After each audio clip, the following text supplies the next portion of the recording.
इंसान चाहे जितना ताकतवर हो, शक्तिशाली हो, लोग उसे जानते हो, लेकिन जब बात पैसों की आती है तो अच्छे से अच्छे आदमी से लोग मुंह मोड़ लेते हैं।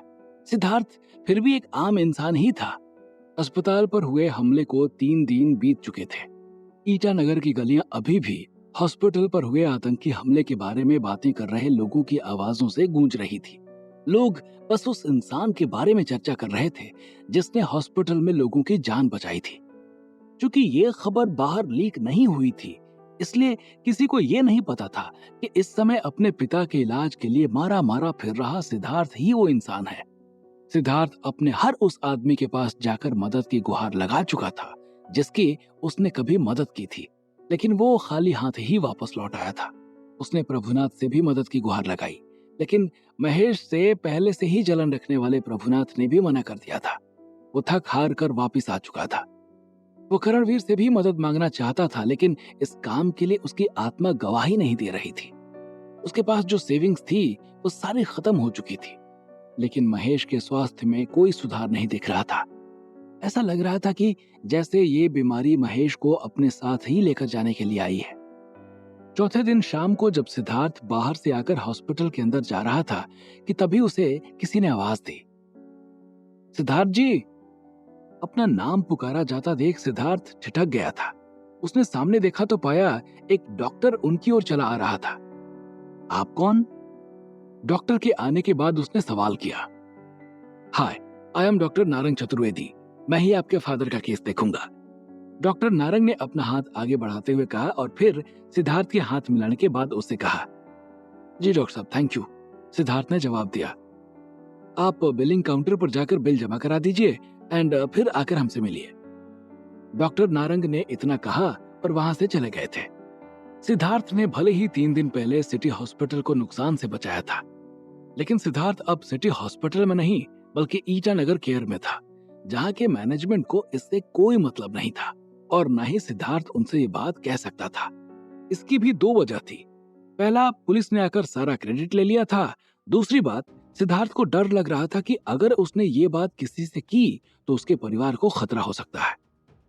डॉक्टर नारंग के मुंह से पैसे जमा कराने की बात सुनते ही सिद्धार्थ के पैरों तले से जमीन खिसक गई थी। वो समझ ही नहीं पा रहा था कि आखिर वो करे तो करे क्या। उसके पास ना तो अब 1 रुपया सेविंग का बचा था और ना ही वो रिया से मांग सकता था। वो हॉस्पिटल के कॉरिडोर में पड़ी कुर्सियों के ऊपर बैठा हुआ इस मुसीबत से निपटने के बारे में सोच रहा था। तभी उसे ऐसा लगा कि जैसे किसी ने उसे पीछे से आवाज दी हो, कैसे हो सिद्धार्थ? सिद्धार्थ ने पीछे मुड़कर देखा तो उसके सामने एक अनजान आदमी खड़ा हुआ था। जब सिद्धार्थ की नजर उसके हाथों पर गई तो वो चौंक गया था। उसके हाथ में वही रुपयों का झोला था जिसे उसके चाचा चुरा कर ले गए थे। तो ये आपके पास कैसे? सिद्धार्थ ने उनसे सवाल किया। ये तुम्हारा ही है, कहते हुए उस आदमी ने सिद्धार्थ के हाथों में वो झोला दे दिया था। ये वही आदमी था जो कुछ दिन पहले उस बूढ़े आदमी से सिद्धार्थ के बारे में बात कर रहा था। अब वो सिद्धार्थ को क्यों ढूंढ रहा था और उसके हाथों में सिद्धार्थ के पैसों का बैग कैसे आया था, इसका खुलासा होना अभी बाकी था। आप कौन और ये आपके पास कैसे आया? सिद्धार्थ ने उसके अंदर रखे हुए पैसे देखते हुए उस आदमी से दोबारा अपना सवाल दोहराते हुए कहा। सिद्धार्थ के दोबारा सवाल दोहराने के बाद वो आदमी अपना परिचय देते हुए बोला, मेरा नाम बीरेन है और मैं अरुणाचल प्रदेश के सबसे पुरानी मार्शल आर्ट्स अकादमी बुद्धा मार्शल आर्ट्स का मेंबर हूँ। और मैं इससे पहले बीरेन अपनी बात पूरी कर पाता कि सिद्धार्थ ने उसे टोकते हुए कहा, आपने मेरे पैसे ढूंढ दिए, इसके लिए थैंक्स, लेकिन मैं आपकी कोई मदद नहीं कर पाऊंगा। इतना कहने के बाद सिद्धार्थ तेजी के साथ वहां से अंदर चला गया था। जब सिद्धार्थ अंदर पहुंचा तो देखा उसकी माँ निर्मला उसके पिता महेश को जूस पिला रही थी और वो मना कर रहे थे। उनके मना करने पर निर्मला उनको बच्चे की तरह मना रही थी। गुल्लू भी वहीं बैठा हुआ था। ये दृश्य देखकर सिद्धार्थ की आंखें भावुकता से भर आई थी। उसका इतने बड़ी दुनिया में अपनी एक अलग दुनिया थी जिसमें वो खुश रहने की कोशिश करता था, लेकिन पिछले कुछ महीनों में ही उसकी जिंदगी ने ऐसी करवट मारी थी कि उसकी दुनिया ही बदल गई थी। सिद्धार्थ के पास असीम ताकतों वाली राज्य रक्षक की अंगूठी थी, साथ ही साथ उससे प्यार करने वाली सुकृति थी, रिया जैसी लड़की उससे एक तरफा प्यार करने लगी थी, लेकिन फिर भी उसके पास सुकून नहीं था। आखिरी बार वो सुकून की नींद कब सोया था, ये बात अब उसे भी याद नहीं थी।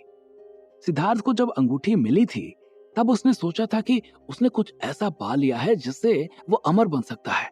लेकिन वो नहीं जानता था कि with great powers comes with great responsibilities. अगर आपके पास शक्तियां बढ़ती हैं, तो आपकी जिम्मेदारियां भी बढ़ जाती हैं। इस चीज से बड़े बड़े देवता भी नहीं बच पाए थे। सिद्धार्थ फिर भी अभी तक एक नॉर्मल इंसान था। सिद्धार्थ दरवाजे पर खड़ा अपने माँ और पिता को देख रहा था कि तभी निर्मला की नजर उसके ऊपर पड़ गई और उन्होंने सिद्धार्थ की ओर देखते हुए कहा, क्या हुआ, वहां क्या कर रहा है, अंदर आ। इतना कहकर निर्मला ने उसे हाथों से अंदर आने का इशारा कर दिया था। उसका इशारा पाने के बाद सिद्धार्थ अंदर चला गया और जैसे ही निर्मला की नजर सिद्धार्थ के हाथों में मौजूद झोले पर पड़ी, वो खुशी से उछल पड़ी और उसकी चीख निकल गई। ये झोला, ये कहां से मिला तुम्हें? उसकी आवाज इतनी तेज थी कि वहां बैठे अन्य तीमारदारों को भी उसकी आवाज सुनाई पड़ी। उसके तेज बोलने पर सिद्धार्थ ने मुंह पर उंगली रखकर धीरे बोलने को कहा और फिर जवाब देते हुए बोला, एक आदमी ने लाकर दिया। कहते हुए उसने उस तरफ देखा जिधर बीरेन खड़ा हुआ था, लेकिन बीरेन उसे कहीं नहीं दिखाई दिया। वो शायद वहां से जा चुका था। सिद्धार्थ को अपना पैसा वापस मिल चुका था, इसके लिए वो बार बार भगवान का धन्यवाद कर रहा था। वो बीरेन को भी धन्यवाद देता, लेकिन बीरेन ने पैसे कैसे मिले इस बारे में बताने के बजाय सीधा मार्शल आर्ट्स के बारे में बताना शुरू कर दिया था, जिसे सुनकर सिद्धार्थ थोड़ा सा डर भी गया था। सिद्धार्थ ने उन पैसों में से कुछ पैसे निकालकर अपनी माँ को दिए और बाकी पैसे लेकर वो अस्पताल के बिलिंग काउंटर की तरफ चला गया था। सिद्धार्थ जब बिलिंग काउंटर पर पैसे जमा करा रहा था, ठीक उसी वक्त बीरेन दरवाजे पर खड़ा उसे देख रहा था। उसके साथ में एक और आदमी था जिसका नाम भीखू था। इसके चाचा को पीटना और आपका 2 लाख रुपए तो बेकार हो गया बीरेन सर। पैसे मिलने के बाद इसने थैंक यू बोलना तो दूर, आपसे ठीक से बात तक नहीं की। सिद्धार्थ को देखते हुए भीखू ने कहा, उस आदमी ने हजारों आदमियों की जान बचाने के साथ साथ करोड़ों की प्रॉपर्टी भी बचाई थी। इतना सब कुछ करने के बाद वो मारा मारा फिर रहा था। किसी ने उसकी मदद करना तो दूर, उसका हाल तक नहीं लिया था। वो टूटा हुआ है। वो थैंक यू भी बोलेगा और साथ भी आएगा, बस हमें वेट करना है। बीरेन ने भीखू को जवाब देते हुए कहा, लेकिन सर मेरी समझ में एक बात नहीं आई, आपको कैसे पता चला कि ये ग्रैंड मास्टर है? भीखू ने सवाल किया और उसके सवाल करने के बाद बीरेन के सामने सिटी हॉस्पिटल का दृश्य तैर गया था। जब सिटी हॉस्पिटल को आतंकियों ने अपने कब्जे में ले लिया था, तो बीरेन भी वहां मौजूद था। वहां पर सिद्धार्थ ने जो फाइटिंग स्किल्स का नमूना पेश किया था, वो देखकर बीरेन समझ गया था कि सिद्धार्थ मार्शल आर्ट्स का ग्रैंड मास्टर है। बरसों बाद बीरेन ने किसी को इतना बेहतरीन तरीके से लड़ते देखा था, जिसके रफ्तार के सामने AK-47 की गोलियों की रफ्तार ने भी पनाह मांग ली थी। बीरेन उसी वक्त सिद्धार्थ से मिलना चाहता था, लेकिन जब वो सिद्धार्थ के पास पहुंचा तो उसे उसके पैसे गायब होने की बात पता चली। पैसे गायब होने से सिद्धार्थ बहुत परेशान लग रहा था। उसके बाद जब सिद्धार्थ बाहर निकला तो बीरेन ने उसका पीछा किया और फिर उसे सिद्धार्थ के चाचा के बारे में पता लगा। अपने चाचा को गायब देखकर सिद्धार्थ तो लौट आया था, लेकिन बीरेन ने सिद्धार्थ के चाचा को ढूंढना शुरू कर दिया था और उनके बारे में पता लगाते लगाते वो नए एड्रेस तक पहुंच गया और उन्हें पीट कर पैसों का झोला ले आया था।